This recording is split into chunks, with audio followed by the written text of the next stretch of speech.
राजा को यह सुनकर और भी अधिक जिज्ञासा हुई। यह पहली बार था जब किसी स्त्री ने उनसे विवाह करने के लिए कोई शर्त रखी थी। उन्होंने उत्सुकतापूर्वक कहा, अवश्य, बताइए, आपकी शर्तें क्या हैं?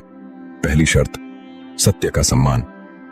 सुरुचि रानी बोली, राज्य में कोई भी झूठ नहीं बोलेगा, न ही कोई छल कपट करेगा। यदि कोई व्यक्ति झूठ बोलता पकड़ा गया तो उसे उचित दंड मिलेगा, चाहे वह कोई भी हो, दरबारी, सेनापति, मंत्री या स्वयं राजा। राजा ने यह शर्त स्वीकार कर ली। उन्होंने पूरे राज्य में आदेश जारी किया कि सत्य को सबसे ऊंचा स्थान दिया जाए। कुछ समय बाद इसका प्रभाव दिखने लगा। पहले जो दरबारी झूठ बोलकर अपने स्वार्थ पूरे करते थे, वे अब सतर्क हो गए। लोग अपने कार्यों में अधिक ईमानदारी दिखाने लगे। एक दिन राजा स्वयं इस शर्त की परीक्षा में पड़ गए। एक व्यापारी ने उनके एक मंत्री पर रिश्वत लेने का आरोप लगाया। पहले राजा इसे अनदेखा करना चाहते थे, लेकिन फिर उन्हें सुरुचि रानी की शर्त याद आई।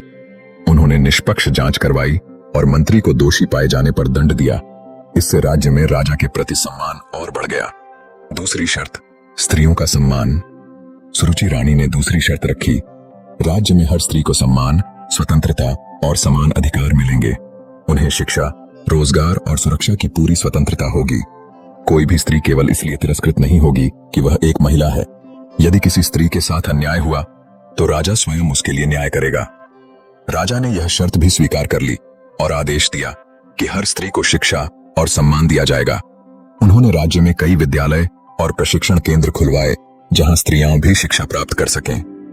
एक दिन एक गरीब किसान की बेटी राजमहल में न्याय की गुहार लेकर आई। उसके गांव के जमींदार ने उसकी जमीन छीन ली थी और उसकी बात सुनने वाला कोई नहीं था। जब राजा को यह झांत हुआ तो उन्होंने स्वयं उस किसान कन्या को न्याय दिलाया। धीरे धीरे विजयगढ़ एक ऐसा राज्य बन गया जहां स्त्रियों को समान अधिकार मिलने लगे। वे अब केवल घर तक सीमित नहीं थीं, बल्कि व्यापार, शिक्षा और शासन में भी अपनी भागीदारी निभाने लगीं।